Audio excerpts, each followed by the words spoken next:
இன்னைக்கு நெஞ்ச தட்டி பெருமையா சொல்றேன், ஃபிஷர்மேன் கம்யூனிட்டி, அதாவது மீனவர் சமுதாயம், புரட்சி தலைவர் எம்ஜிஆர் அவர்களுக்கு அப்புறம் கதாநாயகனா ஏத்துக்கிட்ட ஒரே நடிகர் இவர் மட்டும்தான். 25 வருஷம் கழிச்சு விஸ்வரூபம் எடுத்து வேற ஒரு அவதாரத்துல இதோ உங்க முன்னாடி.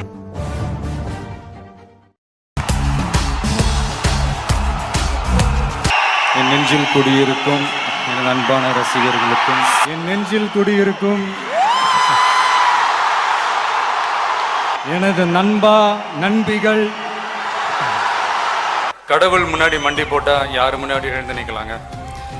நமக்கு தான் எல்லாம் தெரியும், மற்றவங்களுக்கு எதுவுமே தெரியாதுன்னு மட்டும் நினச்சிடாதீங்க. நமக்கு அத்தனையும் கற்றுக் கொடுத்தவர்களே மற்றவர்கள் தான்.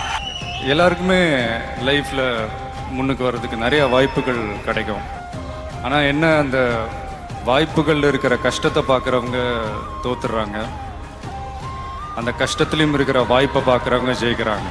விளையாட்டாக எடுத்துக்க வேண்டிய கிரிக்கெட்டை நம்ம சீரியஸாக எடுத்துக்கிறோம், சீரியஸாக எடுத்துக்க வேண்டிய விஷயத்த நம்ம விளையாட்டாக கூட எடுத்துக்க மாட்டேன்றோம். வெற்றி தோல்வி வந்து வந்து போகும், முயற்சி மட்டும்தான் நிரந்தரமானது. இதை புரிஞ்சுக்கிட்டவங்க வாழ்க்கையில் மட்டும் இல்லை, வாழ்க்கையவே ஜெயிக்க முடியும். நான் அட்வைஸ் பண்ணுறேன்லாம் நினச்சிக்காதீங்க, நான் அவ்வளோ பெரிய ஆள்லாம் கிடையாது. கிடைச்ச வண்டியில் ஏறி நினச்ச இடத்துக்கு போக முடியாதுங்க. நமக்கான ட்ரெயின் வரணும்னா நாம் கொஞ்ச நேரம் பிளாட்ஃபார்மில் நின்று தான் ஆகணும். எனக்கு உண்மையாக ஒருத்தரை வெறுக்க தெரியும், பொய்யா ஒருத்தரை நேசிக்கவே தெரியாது. என் மூஞ்ச காட்டுது. அன்பாக இருக்கிறேன் நினைக்கிறேன், அதனால தான் எனக்கு கிடைச்ச இந்த உண்மையான நண்பர்கள். எல்லாருக்குமே நம்மளை பிடிச்சி போச்சுன்னு வைங்களேன், அப்புறம் லைஃப் போர் அடிச்சிடாது. அப்புறம் நீங்கள் யாருக்காக என்ன சாதிப்பீங்க, யாரை சந்தோஷப்படுத்துவீங்க? கொஞ்சம் பேருக்காவது நம்மளை பிடிக்காமல் இருந்தால் தான் லைஃப் ஒரு மாதிரி ஜாலியாக இருக்கும், இன்ட்ரெஸ்டிங்காக இருக்கும், சுவாரஸ்யமாக இருக்கும். ஒரு நல்ல ஒரு தீர்ப்பு கிடைக்கும்ன்றத நினச்சி தான் என்னுடைய முதல் படம் நாளைய தீர்ப்பில் நடித்தேன். ஆனால் அந்த படம் என்னை கைவிட்டுருச்சு. அதுக்கப்புறம் நான் ரசிகனை நம்பினேன், அந்த படமும் என்னை கைவிடல. இன்னி வரைக்கும் என் ரசிகன் என்னை கைவிடல. எல்லாம் கொடுத்துட்டீங்க நண்பா, ஹிட்டு, ஃப்ளாப்பு, பிளாக் பஸ்டரு எல்லாம் கொடுத்துட்டீங்க. அதையெல்லாம் விட பெருசு உங்களை நான் சம்பாதிச்சது தான் நான் நினைக்கிறேன். விஜய் அவர்களுக்கு இளைய தளபதியா இருக்க பிடிக்குமா, இல்ல அடுத்த சூப்பர் ஸ்டாரா இருக்க பிடிக்குமா? நான் எப்பவுமே பழச மறக்க மாட்டேங்க. முதல் அவங்க தான் எனக்கு கொடுத்தது அது. ஸோ அதை விட்டு போக எனக்கு மனசு. நானும் ஒரு 20 வருஷத்தை என் கண்ட்ரோலில் வச்சுக்கிட்டு இருந்தேன்றதை நினச்சி பார்க்கும்போது கொஞ்சம் பெருமையாக இருக்குது. அவ்வளோ ஈஸியால் இந்த உலகத்தில் நம்மளை வாழ விட்டுற மாட்டாங்க, போட்டு ஒரு வழி பண்ணுவாங்க. நாலா பக்கத்துலேருந்து போட்டு நம்மளை ஒரு ப்ரெஷர் பண்ணுவாங்க, வேறு வழியே இல்லை. அதெல்லாம் தாண்டி தான் நம்ம வந்தாகணும். நான் நல்லா இருக்கணும்னு நீங்கள் நினைக்கிறீங்க, நீங்கள் நல்லா இருக்கணும்னு நான் நினைக்கிறேன். ஆனால் நம்ம எல்லாருமே நல்லா இருக்கணும்னு நினைக்கிறவங்க நல்லா இல்லைங்க, விவசாயிங்க. நண்பா, இதெல்லாம் நான் பேசுறது சொல்கிறது எங்கேயாவது எப்போவோ வாழ்க்கையில் யூஸ்ஃபுல்லாக இருந்தால் எடுத்துக்கங்க, இல்லைன்னா விட்டுருங்க, ஒரு பிரச்சனையும் இல்லை. என்னை விட திறமையான எத்தனையோ நடிகர்கள், என்னை விட அழகான எத்தனையோ நடிகர்கள். வெற்றிக்காக எவ்வளோ வேணாலும் உழைக்கலாங்க, ஆனால் வெற்றி அடைஞ்சிடக்கூடாதுன்றதுக்காகவே ஒரு கூட்டம் உழைச்சிக்கிட்டு இருக்குது.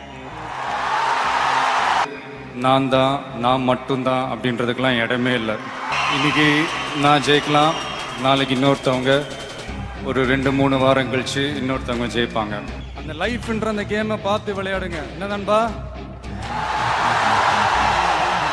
டக்குன்னு ஏதோ 2 லைன் இங்கிலீஷில் பேசுகிறான்னு நினைக்காதீங்க, எனக்கு ரொம்ப பிடிச்ச ஒரு லைன் அது. 2 things will define youன்னு சொல்லுவாங்க. One is your determination when you have nothing, your attitude when you have everything.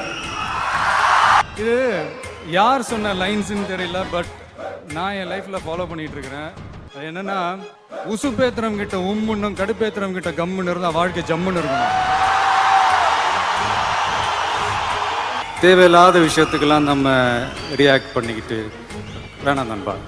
கிரீடம் எவ்வளவு கனமாக இருந்தாலும் அதை தாங்குற தலை கனமாக இருக்கக்கூடாதுன்றதுல கவனமாக இருக்கணும். ஒரு மன்னர் வழி தானே குடிகள்.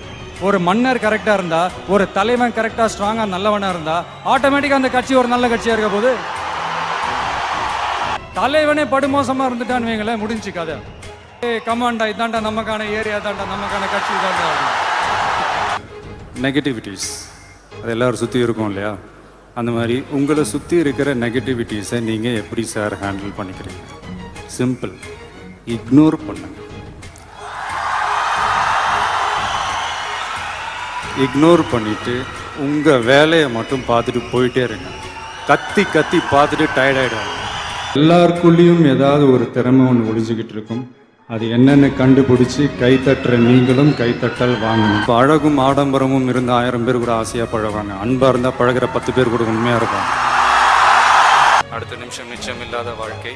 முடிஞ்ச வரைக்கும் எல்லாரையும் சந்தோஷப்படுத்துறதுக்காக வாழ்ந்தா அந்த வாழ்க்கை அர்த்தமுள்ளதாக இருக்கும். அதையே எனக்கு தொழிலாக கொடுத்த ஆண்டவனுக்கும் அந்த தொழிலுக்கு அஸ்திவாரமாக இருக்கிற என்னுடைய ரசிகர்களுக்கும் என்னுடைய அங்க ஒருத்தன் கிளம்பி வருவான், அடிபட்டு நொந்து நூலாகி அவன் லீடரா மாறுவான். இயற்கையானது, ஒன்றும் பண்ண முடியாது. அவனுக்கு கீழே நடக்கும் பாருங்க ஒரு சர்க்கார். நாம கரெக்டா இருந்தா ஆட்டோமேட்டிக்கா மற்றது எல்லாமே கரெக்டா இருக்கும். ஆனா ஒண்ணு மட்டும் உறுதிங்க, தர்மம் தாங்க ஜெயிக்கும், நியாயம் தாங்க ஜெயிக்கும். ஆனா கொஞ்சம் லேட்டா ஜெயிக்கும். எனக்கும் என் ரசிகர்களுக்கும் மற்றவங்களை வாழ வச்சு அழகு பார்க்கறதுக்கு தான் பிடிக்கும். என்ன நண்பா?